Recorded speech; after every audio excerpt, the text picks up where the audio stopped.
오늘 아침 일라디오. 매일 밤 잠자리에 들 때 내일은 오늘과 좀 다른 날이었으면 하고 바랄 때가 있죠. 별탈 없이 늘 똑같은 일상이 이어진다는 게 얼마나 감사하고 소중한 일인지 너무 잘 알고 있지만요. 그래도 오늘은 좀 어제보다 나았으면 좋겠고 또 내일은 더 나은 상황이 펼쳐지기를 바라는 마음이 간절한 순간들이 있습니다. 그런데 이 더 나은 변화라는 게 또 그렇게 쉬운 일은 아니잖아요. 그럴 땐 매일 하던 일에 조금씩 변화를 줘보면 어떨까요? 매일 하던 일의 순서도 좀 바꿔보고 늘 가던 목적지라도 오늘은 좀 평소와는 다른 길로 가보는 거예요.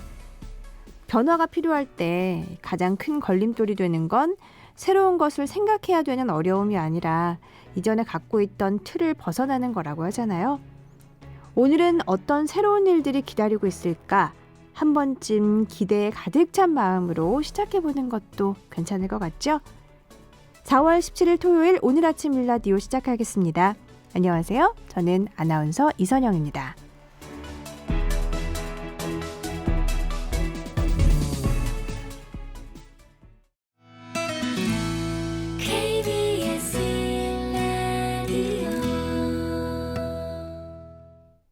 토요일 첫 순서는 민족문화콘텐츠연구원의 박재희 원장이 전하는 시사고전 스페셜 시간입니다. 함께 들어보시죠.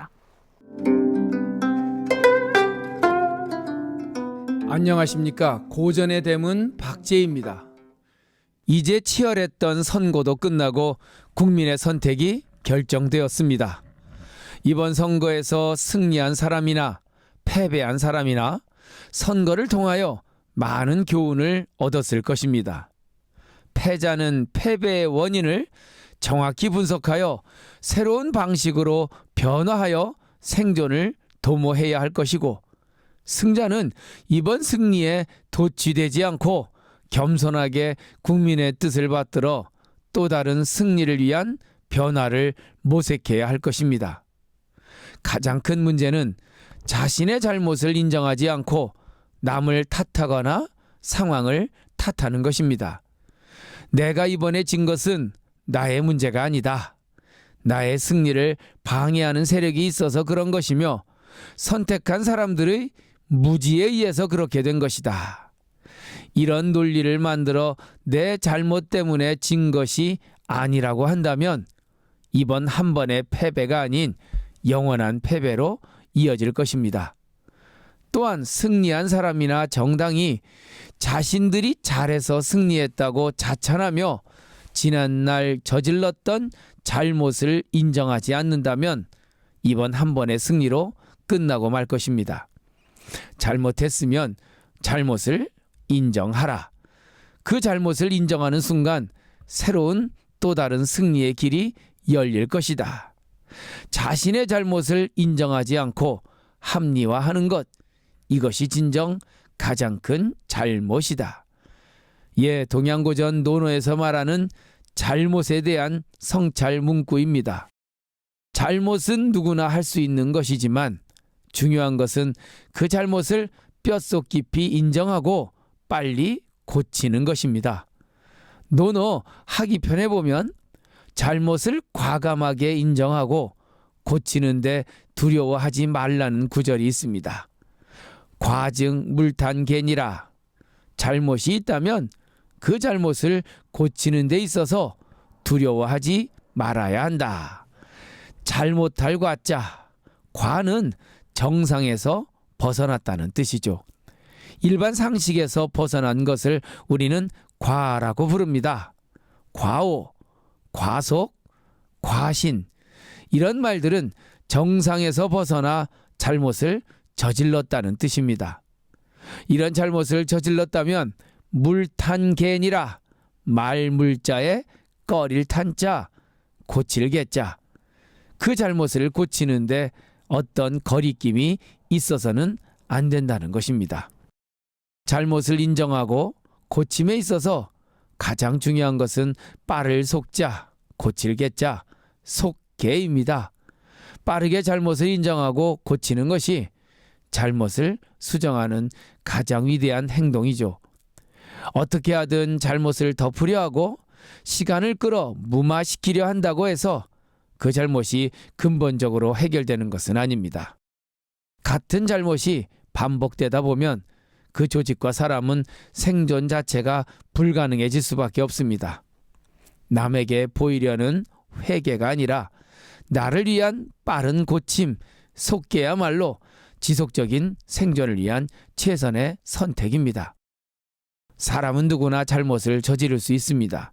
그리고 그 잘못을 인정하고 고쳐나가는 과정에서 더 큰 성장을 경험하기도 합니다. 성공의 기반에는 지난날 잘못을 인정하고 고치려고 했던 노력이 담겨 있는 것이죠. 잘못을 빨리 인정하고 고치는 것은 성숙한 사람이나 성숙한 조직의 모습입니다. 잘못이 있다면 시간 끌지 말고 빨리 고쳐라. 용기 있는 반성과 빠른 개선이 생존의 해답입니다. 고전의 댐은 박재희였습니다.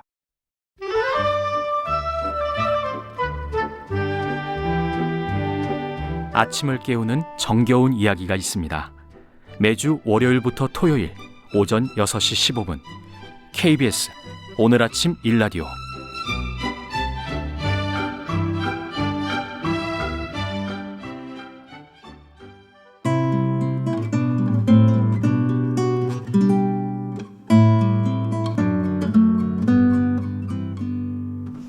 싱그러운 봄을 더 생기 넘치게 만들어줄 시간, 나의 작은 식물원입니다. 오늘은 김현 시인과 함께합니다. 어서 오세요. 네, 안녕하세요. 김현입니다. 와, 제가 늘 시인들을 보면 궁금한 게 있어요. 네. 시를 쓰는 분들이니까 똑같은 사물을 바라봐도 뭔가 좀 다르게 느낄 수 있을 것 같아요. 예를 들면 의자를 바라봐도 저는 빨리 편하게 앉아야지 하는데, 의자야 너는 누군가를 떠받치고 있느라 얼마나 힘드니, 뭐 이렇게 네. 생각하시려나? 그런 생각하죠. 네, 하는 것 같아요. 진짜요? 의자는 어디에 앉을까? 뭐 이런 생각. 아, 어머. 그러네요. 네. 다른 의자 위에 앉아야 되나? 글쎄요. 예.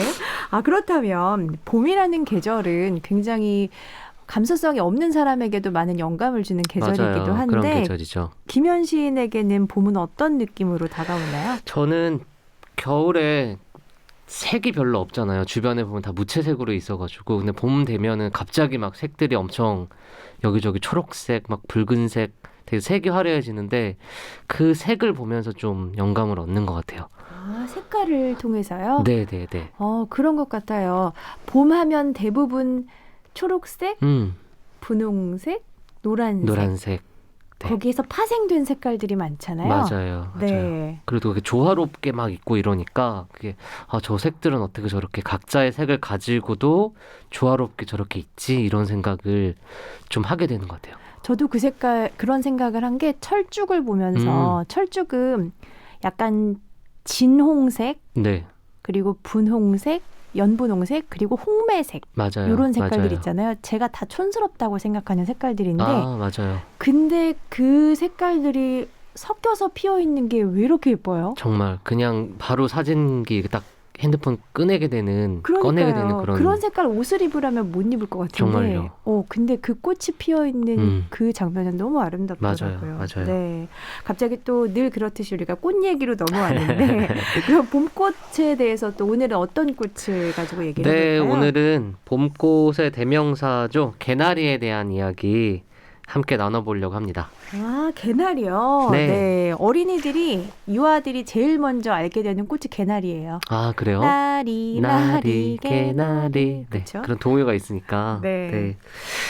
개나리는 그 벚꽃과 함께 봄을 상징하는 대표적인 꽃인데요.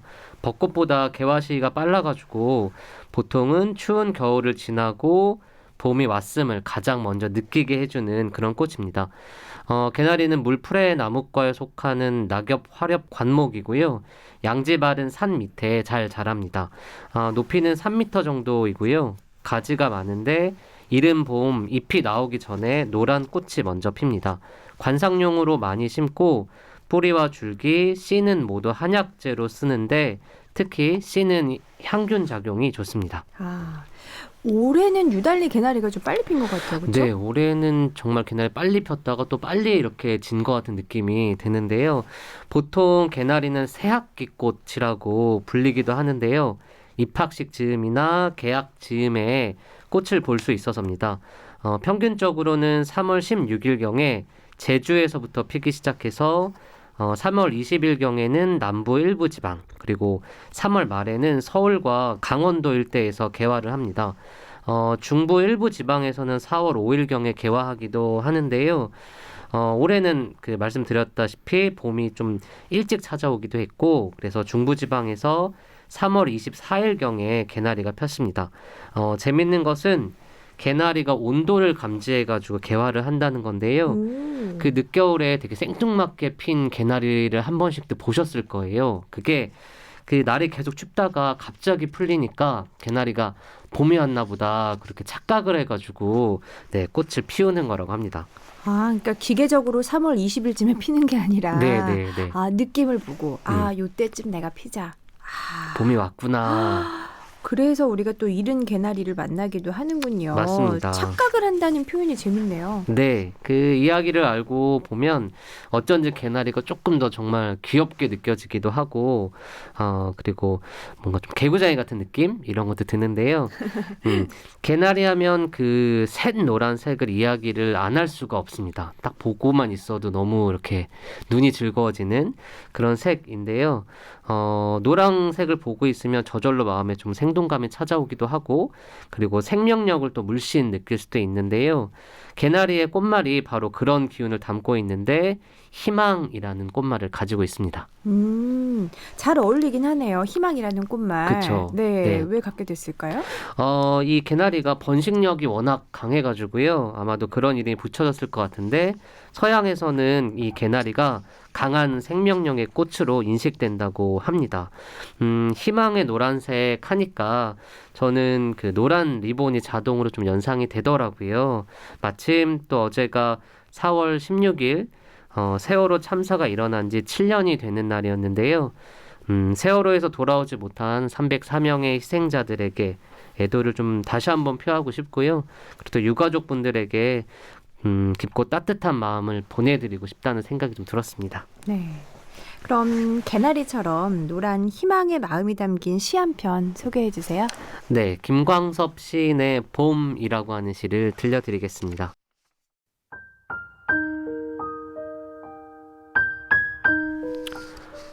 봄, 김광섭. 얼음을 등에 지고 가는 듯 봄은 멀다.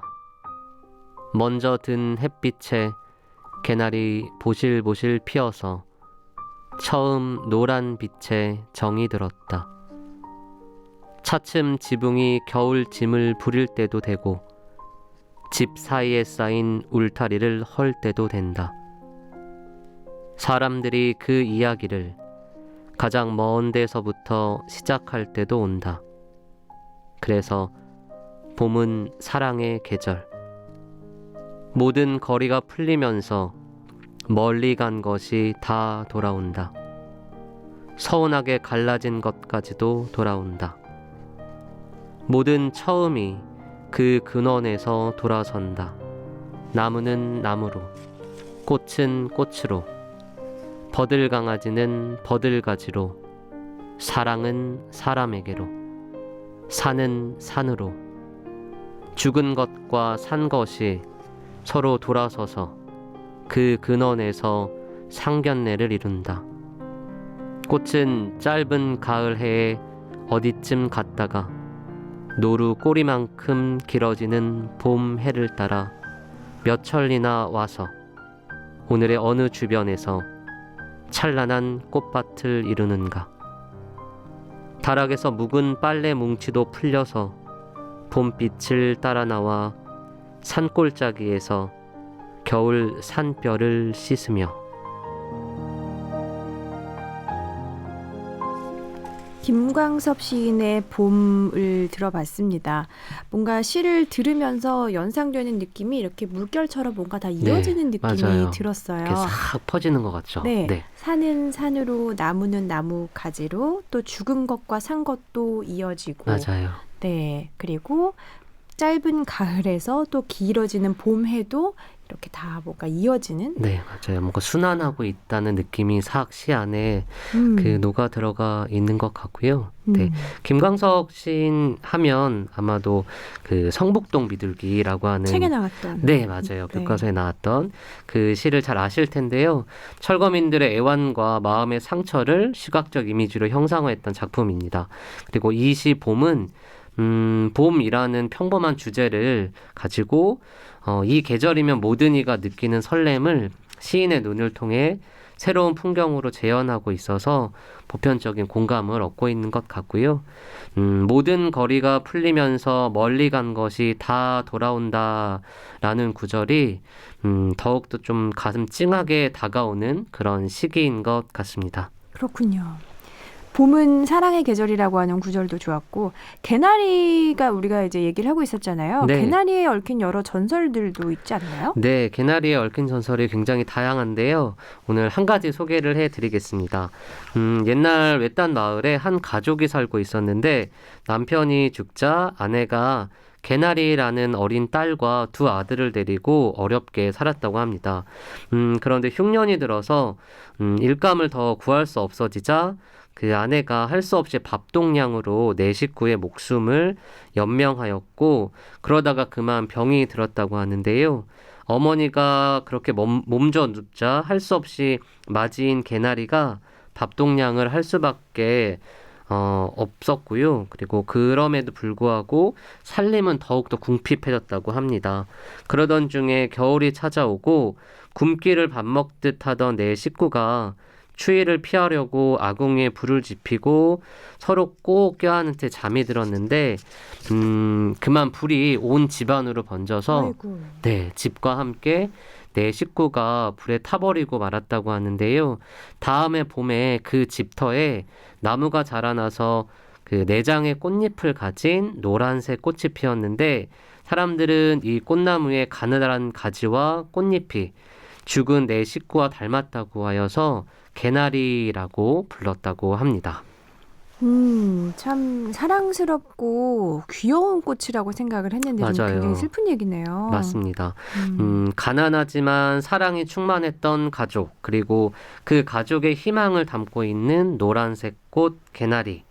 이런 꽃 이야기를 듣고 나면 약간 환하고 밝게만 보이는 꽃이 또 묘하게 슬프고 처량하게 보이기도 합니다. 네.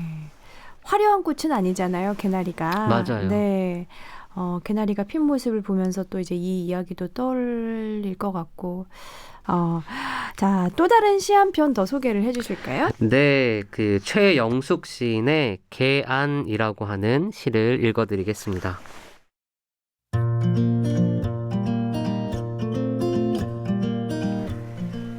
개안, 풍경삼 최영숙. 봄날엔 느리게 걷고 싶다. 봄날엔 조금 느리게. 지금 여기 이곳부터 시작해서 저기까지. 아니, 경계선도 긋지 말고. 봄날엔 한 박자 느리게 피아니시모. 바람에 몸 실어가면서. 어라, 언제 피었나. 저기 저 솜털 보송한 애기 꽃 몽우리. 매일 오가던 자리에 안 보이던 것이 보이네. 아린 눈동자. 봄이 너무 빨리 지나가는 게 아닌가 싶어서 좀 아쉬웠거든요. 갑자기 막 추워지기도 하고. 맞아요. 금방 더워질 텐데 봄날엔 좀 느리게 걷고 싶다는 시인의 마음이 좀 이해가 갑니다. 맞습니다. 또 요즘 같은 때에는 더더군다나 좀 이렇게 빨리 보내도 되나 싶은 심정이 드는 거예요. 계절 봄이 이렇게 뭐 어딜 이렇게 자유롭게 나갈 수도 없고 뭐 이렇게 할 수가 없으니까 가는 계절을 좀 붙잡고 가지 마라, 좀 더 있다 가라 이런 좀 마음을 먹게 되는 것 같아요. 저는 그런 의미에서 계절을 붙잡을 순 없잖아요. 그런데 그 봄을 완전히 만끽하기 위해서는 하루를 온전히 봄에다 쓰는 방법을 추천해드리고 싶어요. 네.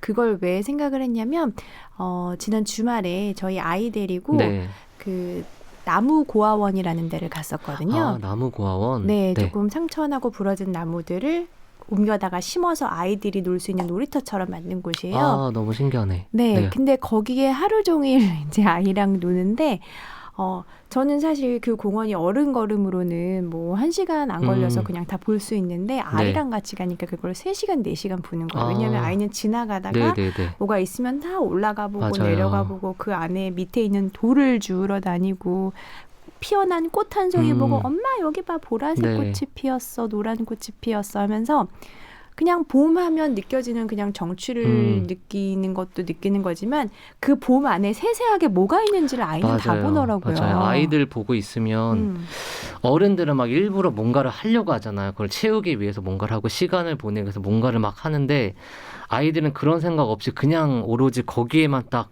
몰입해가지고 그냥 아주 작은 꽃잎, 뭐 돌멩이 하나 이런 거 그냥 하나하나를 다 너무너무 몰입해가지고 뭔가를 하는 게 좀 신기하기도 하고 아 저렇게 시간을 보낼 수도 있는 거구나 뭔가를 막 하려고 하는 게 아니라 이런 생각이 들거든요. 네. 근데 말씀 들으니까 왠지 저도 거기 가보고 싶네요. 되게 신기한 곳인 것 같아서. 그렇습니다. 아마 하루쯤 가서 시간을 할애하시면 봄을 충분히 느끼실 수 있을 거예요. 또 네. 이제 소개해 주신 시 덕분에 더 봄을 느낄 수가 있었습니다. 네, 맞습니다. 네. 아, 정말 이 계절을 충분히 느끼는 그런 여러분이 되시길 바라면서 오늘 또 김현신 보내드려야 될 것 같아요. 네, 오늘도 함께 해주셔서 고맙습니다. 네, 감사합니다. 나의 작은 식물원이었습니다.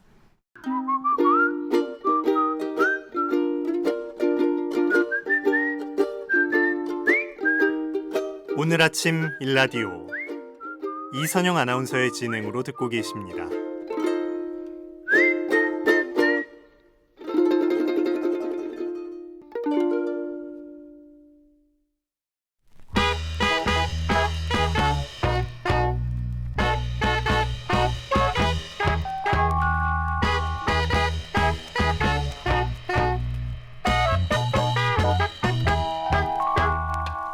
슬기로운 농촌 생활.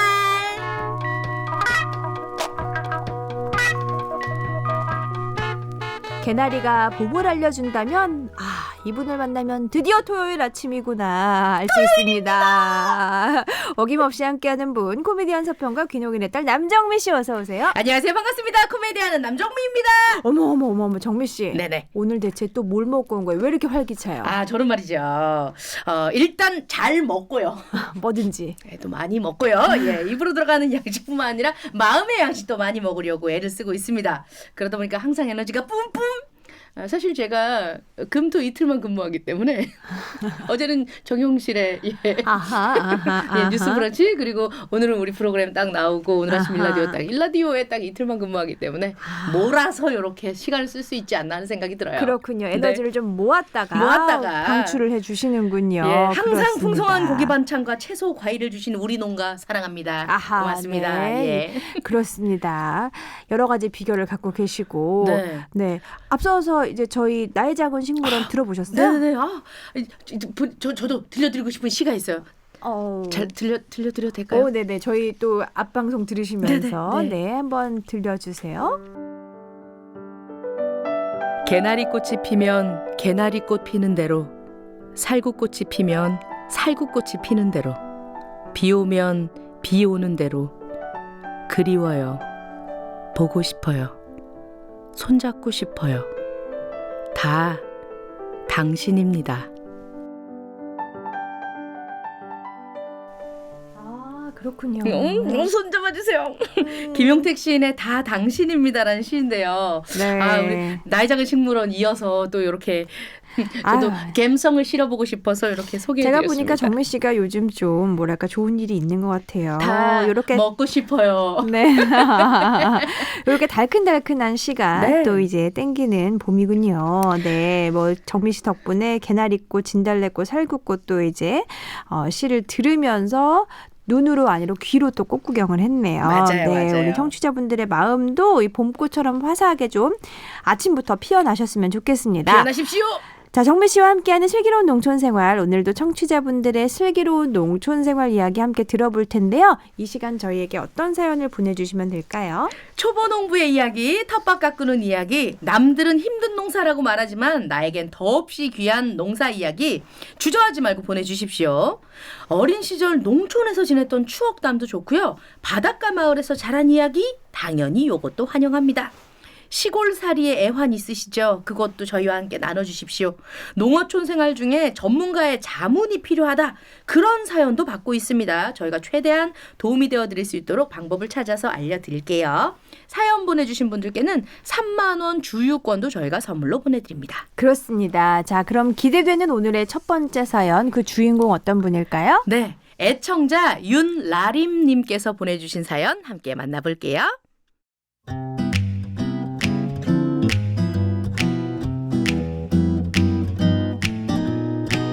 여기는 경기도 용인에 있는 작은 농촌 마을입니다. 여기 온 지는 이제 3년이 다 되어갑니다. 원래 살던 서울 상도동에서 여기까지 차로 오면 1시간 반? 채 안 되는 거리인데요. 따지고 보면 그리 먼 곳도 아니지만 남편이 처음 귀농하자고 할 때는 아유, 마음 한번 먹기가 어찌나 어렵던지요. 저도 좀 한적하고 조용한 곳에서 살고 싶은 마음이 있었습니다. 그런데 현관 문만 나서면 어이, 저 앞에 마트 있네. 아이코, 시장이 코앞에 있어. 애들 학원도 가깝잖아. 아이고, 전철역도 걸어서 5분이면 닿는데 뭘. 이런 편리함을 두고 떠나온다는 거 쉽지 않더라고요. 게다가 20년을 한 자리에서 살았거든요. 영 마음이 먹어지질 않았습니다. 그러던 어느 날 남편이 어디선가 둥그런 나무 토막 2개를 가지고 왔더라고요. 희선 엄마, 이게 말이야, 이게 참나무라는 거야. 여기에 물을 축축하게 뿌려주고 기다리면 여기서 버섯이 올라온다니까. 아이, 그 됐어. 어디서부터 이런 거? 이런 거 어제 갖고 와. 빨리 벌레 생기니까 밖에 내다 놔. 얼른 갖다 놔. 아이들 대학만 보내고 나면 귀농해서 농사 짓고 살고 싶다고 벌써 몇 해 전부터 노래를 부르던 남편이었습니다. 그때도 귀농 교육을 받고 표고 농사를 짓는 분의 농장에 견학도 가고 그래서 나무를 들고 왔던 것 같았어요. 남편이 적극적으로 준비하는 모습을 보이자 저는 덜컥 겁이 나더라고요. 그런데 며칠 뒤 어디서 옅은 향이 나는 겁니다. 이거 뭐야? 나무 냄새 같기도 하고, 이게 뭐야? 옅은 한약 냄새 같기도 한데, 이거 어디서 나는 향이지? 그 묘한 향을 찾아 베란다로 갔더니 얼마 전 남편이 가져온 둥그런 나무 토막에서 나더라고요. 그리고 그 작은 나무 토막에서 작은 버섯 여러 개가 자라고 있었습니다. 살림사는 주부다 보니 표고버섯이야 수없이 만져봤지만 나무에서 자라는 표고는 처음 만져봤는데요. 그때 그 보들보들하고 이 살아있는 듯한 느낌 아직도 잊을 수가 없습니다. 그날부터 습도 관리는 제가 도맡아 했고요. 어느새 저는 남편과 함께 귀농 교육장에 나란히 앉아 있더라고요. 그렇게 2년을 공부하고 우선은 귀촌을 해서 연습부터 해보자 마음 먹었습니다. 그리고 이곳에 온 지 2년째 되던 작년 봄, 하우스를 짓고 참나무에 버섯을 기르기 시작했습니다. 표고 농사가 귀농인들한텐 진입장벽이 낮다고 하더라고요. 인기가 많은 작목이긴 하더라고요. 저희는 아직까지 초보 농부들이라 큰 수익을 낸다던가 좋은 품질의 표고를 생산해내진 못하지만 매일 조금씩 배워가는 즐거움으로 지내고 있습니다. 지금이야 왜 진작 오지 않았을까 싶지만 귀촌이나 귀농이요 결코 쉬운 일은 아닙니다. 아마 저처럼 고민하시는 분들 많이 계실 텐데요. 기회가 있다면 가능성을 완전히 차단하지 말고 열린 마음으로 한번 체험해 보시라, 경험도 해보시라, 그 말씀 꼭 전해드리고 싶네요. 윤나림 씨의 사연을 들어봤습니다. 사실 귀농한다는 게 쉬운 일이 아니잖아요. 절대 아니죠. 예, 그런데 꽤 그래도 뭐랄까 이렇게 스며들듯이 자연스럽게 선택을 하게 되신 것 같아요. 네. 예, 어느 날 갑자기 남편이 와서 자, 우리는 내일부터 당장 가서 귀농한다. 이걸 하면은, 하겠어. 정말 가족들이 얼마나 놀라겠어요. 뭐요? 예, 그래서? 마음의 준비도 못했을 거고. 네, 그런데 네. 정말 자연스럽게 그 표고버섯을 그 참나무에서 이렇게 자라는 걸 한번 느껴보시면서 네. 그런 귀농에 대한 마음이 그 표고만큼 이렇게 자라나셨다가 이렇게 자랐다가 이제 그게 점점 커지면서 그 향과 그 느낌들을 잊을 수 없어서 맞아요. 자연스럽게 결정을 하게 되셨다고 하니까 저는 이런 결정을 내리는 과정이 참 좋았던 것 같고 맞아요. 네, 예. 또 다른 어떤 분들도 귀농귀촌을 생각을 하신다면은 좀 이렇게 윤나림 씨님 댁처럼 이렇게 자연스럽게 하나씩 계기를 만들어 나가셨으면 좋겠다라는 생각이 들어요. 맞아요. 만약에 이걸 집안에나 아니면 내가 만져보지 않고 이 생명이 또 이렇게 또 잘하네? 아, 저 균이라 그러더니 너무 예쁘네? 막 이렇게 생각을 안 해보셨던 분들은 덜컥 겁도 날 수 있고, 아니 여기 이거 안 좋은데 왜 되면 버리고 가? 어떡해. 이렇게 생각하실 막 수 이런 있거든요. 생각도 할 수 있고. 맞아요. 정민 씨 부모님도 귀농을 하신 거잖아요. 예. 근데 뭐 갑자기 가신 건가요? 아니면 아니 저는 잘 모르겠는데 엄마 입장에서 굉장히 당황스러우셨을 텐데 아버지가 준비를 계속 하셨더라고요. 이제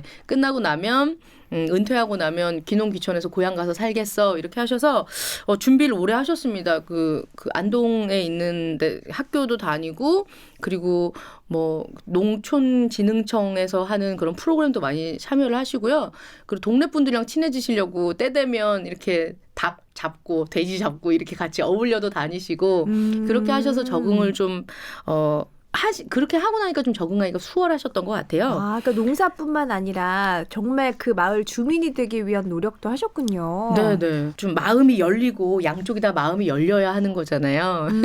예, 그러니까 철저히 준비가 필요한 일이 아닐까 하는 생각이 듭니다. 맞습니다. 뭐 정미 씨 부모님 댁의 사례도 그렇고 윤나림 씨 댁도 그렇고 일단 귀농하신 분들의 이야기를 들어보면 어느 날 갑자기 가시는 것보다는 먼저 농촌 생활이 나에게 잘 맞을지 안 맞을지 여러 가지로 뭐 가서 교육도 받아보시고 네. 그리고 한 달 살기 이런 것도 좋잖아요. 한번 해보시고 고려해도 늦지 않다라는 생각이 듭니다. 네. 좋은 그런 조언들을 많이 들어보시면 좋을 것 같아요. 윤나림 씨께는 저희가 준비한 선물 보내드리고요. 혹시 좀 추천해 주실 만한 책이 있을까요? 네, 일단 버섯 더군다나 이렇게 이제 표고버섯을 하신다고 하셨잖아요. 네네. 사실 이제 촉촉하게 젖어 있는 애들만 많이 봤는데 저도 이 한국 버섯학회 회장, 부회장, 이사 이렇게 장현유, 김현수, 하효철님께서 쓰신 책 중에 버섯이 내 몸을 살린다라는 책이 있어요. 예, 이 책은 뭐 버섯의 약간 예찬론 같은 것들이 담겨 있는데 여기 보면 이름을 다 이렇게 지어 놓으셨거든요. 신이 내린 선물 버섯. 버섯의 왕자 표고버섯 지금 왕자 키우시는 겁니다. 예, 그리고 이제 면역력 높이는 팽이버섯, 생명의 버섯, 동충하초, 뭐 귀족 버섯이라고 하는 송이버섯 이런 종류들이 쫙 나와 있고요. 어떻게 알고 먹어야 하는지, 버섯의 효능과 어떻게 키우면 되는지에 대한 얘기들이 나와 있으니까요.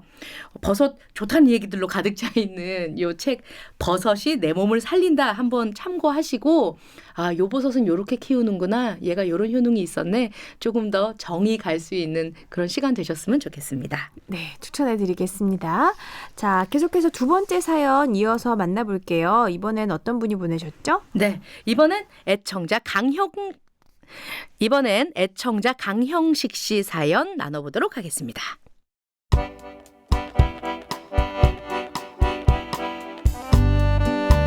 퇴직을 2년 정도 남겨둔 어느 날 제 머릿속에 떠오른 것은 호두나무였습니다. 작은 시골 마을에서 농부의 아들로 태어난 저는 항상 흙을 만지며 살고 싶다는 생각을 해왔거든요. 그래서 생각한 것이 400여 평 땅에 호두나무를 심는 일이었습니다. 농촌에서 자랐다고는 해도 농사를 지어보진 않았기 때문에 주변에 물어도 보고 책도 찾아보고 요즘엔 인터넷에도 정보가 많잖아요. 도움을 받기도 했습니다. 처음 나무를 심었을 때는 이거 호두 이거 열리긴 하는 거야? 반신반의하는 마음이었는데 4년이 지나자 정말 신기하게도 호두가 하나 둘씩 열리기 시작했습니다. 올 가을에는 호두를 제법 수확할 수 있을 거라고 잔뜩 꿈에 부풀어 있었는데요. 이런 저보다 빨리 움직인 농부가 있었으니 어디선가 몰려온 청솔모 서너 마리였습니다. 아니 이 청솔모, 아니 진짜 이 청솔모들 얄밉게도 호두를 따다가 열매를 놓치면 그걸 다시 주워가는 법이 없습니다. 그냥 다른 열매 다시 따더라고요. 그러니까 잠깐 한눈을 팔면 하루에도 수십여 개의 호두가 땅에 떨어져 있는데 아이고 그게 얼마나 아깝던지요. 어떻게 하면 청솔모도 살고 나도 살까 한참을 고민한 끝에 내린 결론은 호두나무 둘레에 있는 잡목들을 베는 것이었습니다. 그리고 밭 전체에 그물망을 둘러서 호두나무에 청솔모가 들어오지 못하게 했죠. 그런데 그물을 치다가 생각하니 청솔모들이 또 안 됐더라고요. 쟤들 먹을 게 갑자기 끊기면 뭐 먹고 살지? 아이 참 이거 어떡하지? 안쓰럽더라고요. 그래서 그물을 조금 걷어서 울타리 밖에 호두나무 몇 개를 남겨주기로 했습니다. 야 이 녀석들아, 이제 여기는 내 거, 요거, 그물 밖에 있는 거 니들 거, 야 우리 제발 선은 좀 지키고 살자, 알겠지? 제 얘기를 알아들었을까요? 아까운 마음이 안 든다면 거짓말인데요. 그래도 그렇게 하고 나니 마음도 훨씬 가볍습니다. 올해는 청솔모 피해 없이 부디 호두를 많이 수확해서 식구들도 주고 이웃에도 넉넉히 나눠줄 수 있으면 하네요. 강형식님의 사연 잘 들었습니다. 아하. 이 녀석들아. 이 녀석들아 선 좀 지키고 살자. 생각해보니까 좀 안쓰럽더라고요. 이렇게. 네. 아니, 강형식님이 안쓰럽다가 근데- 또 청솔모도 안쓰럽다가. 근데 청솔모가 딴지 호두 먹지 않는데. 아니 그 호두를 떨어진 거는 또 안 가져가는군요. 굉장히 럭셔리하네요. 네, 자기들이 딱 딴 것만 네. 따다가 이제 떨어진 거는 가져가지 않고 그렇군요. 과감히 포기하는. 아, 네. 이렇게 호두나무를 참. 또 이렇게 잘 어떻게 보면 일단은 그 정착에 성공을 하신 거네요. 그러네요. 네, 예. 4년 동안 호두나무를 이제 키우시고 거기서 이제 열매를 맺는데 청솔모가 이제 이렇게 그렇군요. 진짜 근데 청솔모 굉장히 얄밉네요. 이제 이렇게 하다가 나중에 청솔모용으로 삽이나 이런 거 좀 준비해 주시면 야 니들 먹어두고 니들이 해. 이렇게 농사 너희도 지으라고. 일을 해라. 네. 먹을 거면. 진짜. 네. 근데 그래도 이렇게 청솔모와 공생해서 네. 자연을 이제 지키면서 함께 하시려는 이 마음이 참 저희가 보기에도 좋고 그렇습니다. 농촌에서는 근데 이제 농사를 짓는 분들의 입장에서는 야생동물로 인한 그 농작물 피해가 좀 많긴 하잖아요. 맞아요. 네. 그래서 그걸 막으려고 아주 다양한 방법들을 동원을 하시는데 이렇게 적당히 농작물도 잘 보호하고 동물들이 또 이렇게 찾아서 가져갈 수 있는 이렇게 공간도 따로 이렇게 마련해 주시고 이런 방법들 참 좋습니다. 이렇게 같이 공유해 주시면 방송을 통해서 소개해 드리고 또 다른 분들도 들으시면서 저렇게 또 호두나무를 몇 개 남겨줘도 괜찮구나. 마음이 라는, 좋구나. 네, 아이디어도 얻으실 것 같아요. 지금 실제로 잘 지켜졌는지도 또 사연 궁금합니다. 계속해서 보내주세요. 네. 강형식 씨의 얘기를 듣고 좀 찾아봤더니 평창군 농업정보센터에서 국립산림과학원에서 이제 출간된 호두나무 가꾸기란 책이 나와 있더라고요. 그래요. 근데 또 이제 인터넷 많이 하시니까 평창군 농업정보센터 아니면 이제 호두나무 가꾸기 이렇게 쳐보시면 거기에서 호두나무 주변으로 올무를 설치하는 방법, 그리고 청솔모로 피해 보신 분들의 동조된 이야기, 서글픈 이야기들 되게 많이 나와 있고요. 그리고 또 한 분은 충남 부여군으로 7년 전에 귀농한 김성국 씨라고 있는데 이분도 책을 한 권 쓰셨어요. 이분은 그냥 평생 호두나무에 관련된 호두나무에 빠져서 호두나무만을 바라보며 사셨거든요. 그래서 이분이 호두 왕국이라는 책도 출판을 하셨습니다. 예, 이분의 책도 좀 참고하시면 형식님께서 보니까 10년 정도 돼야 수확을 할 수 있게끔 좀 기다림이 긴 나무라고 하더라고요. 도움을 좀 받으셨으면 좋겠다. 그 따뜻한 마음에 예, 응원 드려봅니다. 그렇습니다. 호두나무에 관련된 책도 좀 보시고 또 청설모랑도 또 이렇게 잘 공생해서 살아가시고 예. 네, 강영식 씨께는 저희가 마련한 선물도 보내드리겠습니다. 네, 이렇게 재미난 사연들 많이 보내주시니까 참 좋습니다. 이 맞아요. 슬기로운 농촌 생활 어떻게 참여하면 될까요? 네, 인터넷 포털 사이트에 오늘 아침 일라디오 검색해서 들어오시면 슬기로운 농촌 생활 바로 가기가 열려 있습니다. 그건 누르시면 게시판으로 연결되니까 거기에다가 사연 많이 남겨주세요. 네, 홈페이지 사용이 좀 어려운 분들께 주소도 알려드려야죠. 네, 서울특별시 영등포구 여의공원로 13 한국방송공사 1라디오 오늘 아침 1라디오 담당자 앞 이렇게 써서 보내주시면 됩니다. 그리고 편지 보내실 때요. 편지지에다가 이렇게 전화번호 꼭 같이 보내주시기 바랍니다. 저희가 모바일 교환권으로 휴대전화로 보내드리니까요. 연락처 남겨주셔야 예, 저희가 선물 드릴 수 있습니다. 그렇습니다. 여러분의 슬기로운 농촌 생활 이야기 기다리고 있을게요. 정미 씨 오늘도 함께해서 좋았어요. 좋았어요. 안녕히 계십시오. 고맙습니다. 네, 저도 여기서 인사드릴게요. 안전하고 건강하고 편안한 주말 보내세요. 오늘 아침 일라디오 지금까지 아나운서 이선영이었습니다. 고맙습니다.